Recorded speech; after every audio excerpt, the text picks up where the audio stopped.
Hi, hello, namaskar. Welcome back to my channel, guys. This recipe dedicated to all my sweet viewers.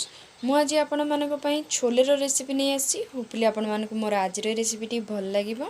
ତେବେ ଚାଲନ୍ତୁ ଦେଖି ନେବା ଆଜିର ଏହି ରେସିପିଟି। ଦେନ୍ ଲେଟ୍ସ ଗେଟ୍ ଷ୍ଟାର୍ଟେଡ୍। ଛୋଲେକୁ ବର୍ତ୍ତମାନ ମୁଁ 5ରୁ 6 ଘଣ୍ଟା ପର୍ଯ୍ୟନ୍ତ ସୋକ୍ କରି ନେଇଛି। ୟାକୁ ସଫା କରି ନେଇଛି, ସାଇଡ଼ରେ ରଖିନେବା। 3ଟି ମିଡ଼ିୟମ୍ ସାଇଜ୍କୁ ଚପ୍ କରି ନେଇଛି। 12ରୁ 15 କଲା ରସୁଣ ଏବଂ 1 ଇଞ୍ଚ ଅଦା, 2ଟି ମିଡ଼ିୟମ୍ ସାଇଜ୍ର ଟମାଟୋକୁ ଏଥିରେ चप कर नहीं मु किसी गोटा मसला को ऐड कर नौची किसी कला अलैच ग्रीन अलैच किसी जावित्री स्टार आउ किसी सिनामन स्टिक डालचीनी को मुझे ऐड कर नौची गोटा मसला हिसाब से। बर्तमान यार मसला पेस्ट को प्रिपेयर करने मु बर्तमान ए अदा रसुण एवं काटिकी रखिथिबा पियाज को एथरे ऐड कर नौची। यार गोटे स्मूथ पेस्ट बनै नबा। दरकार मुताबक अल्प किसी पानी को ऐड करी मुझे गोटे स्मूथ पेस्ट बनी नेबी। या साइड रखी नबा। बर्तमान सेम जार मु 2टी टमाटर को एथरे प्यूरी बनी नौची या साइड रखी नबा। बर्तमान चलतु आमर छोलेर प्रिपरेशन स्टार्ट कर नबा। गोटे प्रेशर कुकर गरम होगा मुझे किसी तेल को ऐड कर नौची।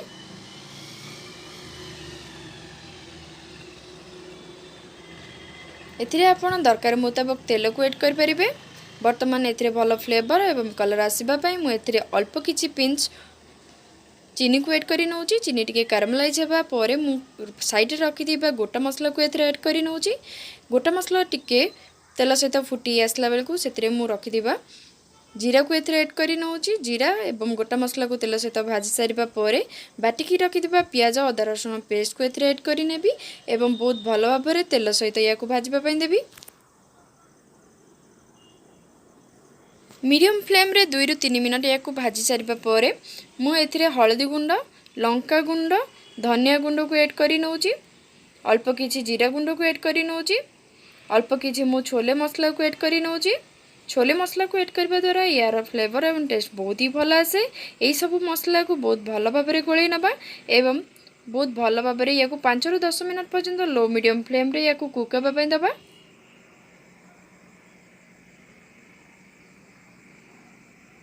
बर्तमान आमर मसलाटी बहुत भल भाव में भाजी हो सारी। यही भाव में मझे मझे स्पून सहित मसला को बहुत भल भाव में या कषि नवा जहाँफल आमर मसलार रस स्मेल चली एवं बहुत भल भाव में कषि हो।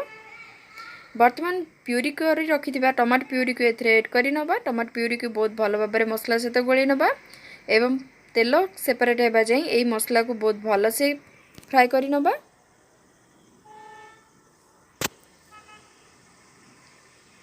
बर्तमान आमर टमाटो प्यूरी ऐड करबा परे आमर मसलाटी बहुत भल भाव में कषि सारी एवं बहुत भल से यार तेल सेपरेट होगा स्टार्ट हो सारी।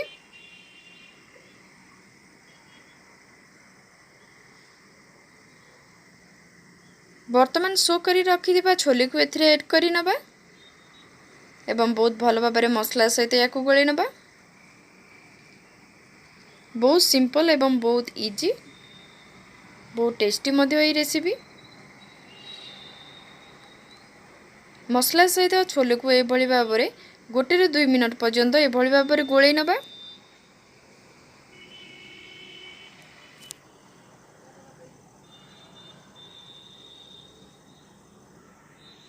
बर्तमान एथिरे दरकार मुताबक पानी को ऐड कर नबा।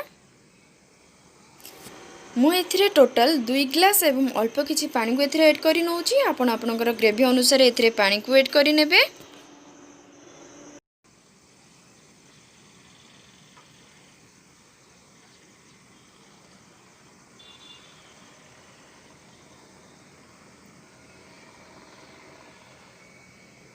पानी को मसला सहित बहुत भल भाव में गोळैबा पई देबा।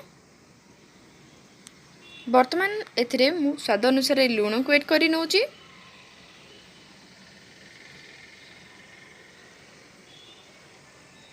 शेष में मुझे चिकेन मसला कि आपड़ जदि चाहिए गरम मसला को ऐड करें बहुत भल भाव में गोळै नबा।